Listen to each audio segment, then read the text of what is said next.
I think if I press the button, the building will go up.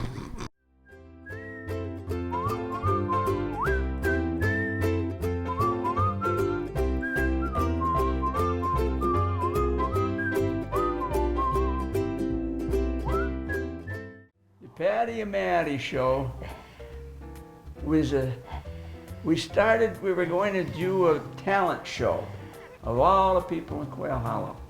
Maggie and I started to put it all together, but we could never get everybody to come at the same time and the same day, and they would forget and this and that. So we decided we were gonna narrow it down to just a few people. So we had the first show, remember? Right. Paddie and Maddie, Yeah, and right. we went to a restaurant. So all we needed was a waiter and Paddie and Maddie. But during some of our rehearsals, remember what happened? What happened? He lost his pants. Now this is during the rehearsals. Yeah. We was rehearsing with shorts, and he says, I got a thing that'll really get a laugh, he said.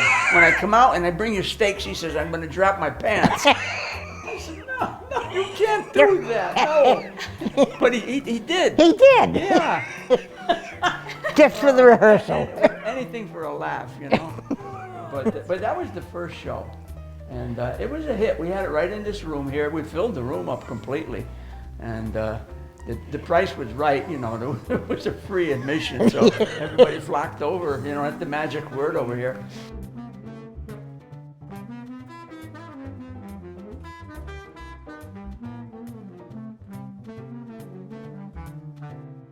So that was Paddie and Maddie, and then we decided after that, gee, that was fun. Let's do another one.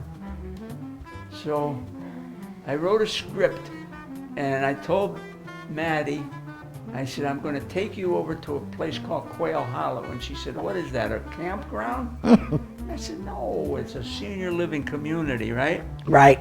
I said, it's over in New Hampshire. And she says, why do you want to go to New Hampshire? And I said, well, I said, they say live free or die.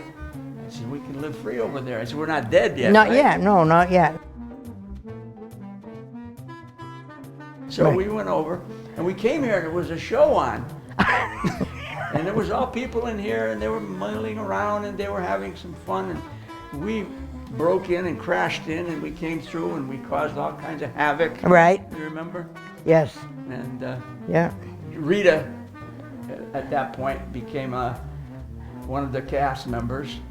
And she said, what are you people doing here? We said, well, we came over from Vermont, and we wanted to see what goes on over here at Quail Hollow.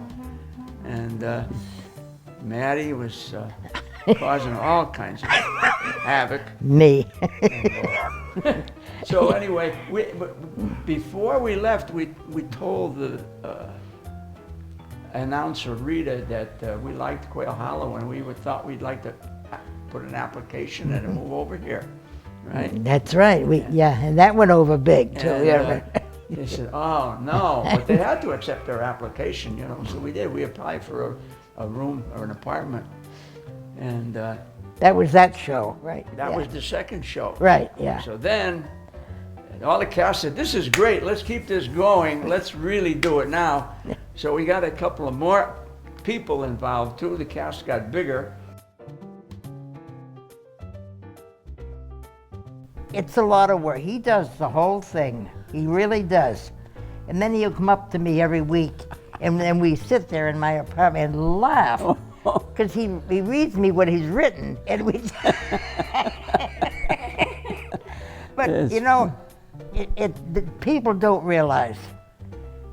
You know, it probably takes us 3 or 4 months before we put it on. Yeah, oh But yeah. you know, it takes a lot of work, The rehearsals, yeah. rehearsals and stuff Yeah. like that. And we have no budget to work with, you No, know. that's There's, right, there's yeah. nothing, we just put it together, and we have it in the room here.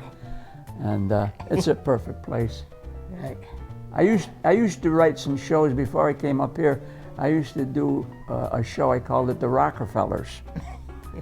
And it was 2 old fellas that were sitting in a couple of rocking chairs, and we would just banter back and forth with jokes. And it was called The Rockefellers. And it was the same thing, I kept going with that. But When he got up here, I said, no, the Rockefellers won't work with Maddie. Yeah. So we got Paddie and Maddie going. Yeah.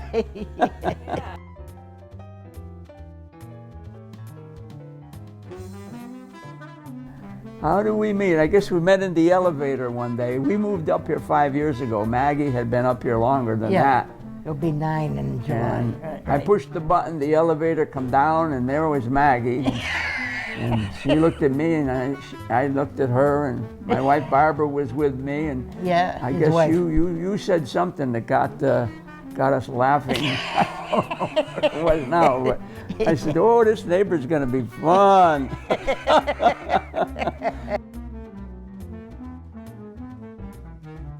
Anyway, one night about 10 o'clock, an awful crash. Oh my God!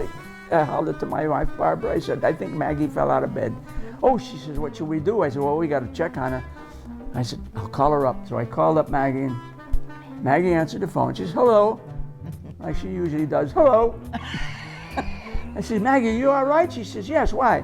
I said, "Well, we heard a terrible crash. I thought you fell." "Oh no," she said, "I opened my freezer, and a frozen chicken fell out."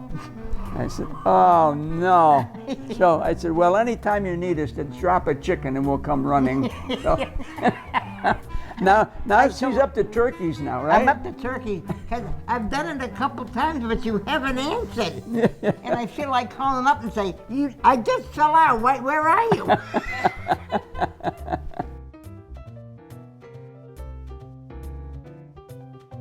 when Dr. Mal and when Dr. Mal at the live thing, Yeah. he started in speaking, and all of a sudden he had to go to the bathroom. He really did. That was real. That was real. That was real. Take care of a personal matter. I'll be right back. Yeah. Where'd he go? What's he doing? Where'd he go? He disappeared into the bathroom. That was funny. But that's all part of the elderly shows. The problems, you know. Yeah. Yeah. That's called realism. Yeah. But it's been wonderful, and I think for the people here have enjoyed it, and they keep wanting more. But I think, using the local talent and bringing out the talent that's in us. Yeah. Right, we didn't know we had so much talent. No, I did we? know. No, I It mean, was we hidden. It was hidden talent. It's still hidden. It's still hidden. It's still hidden. What is it?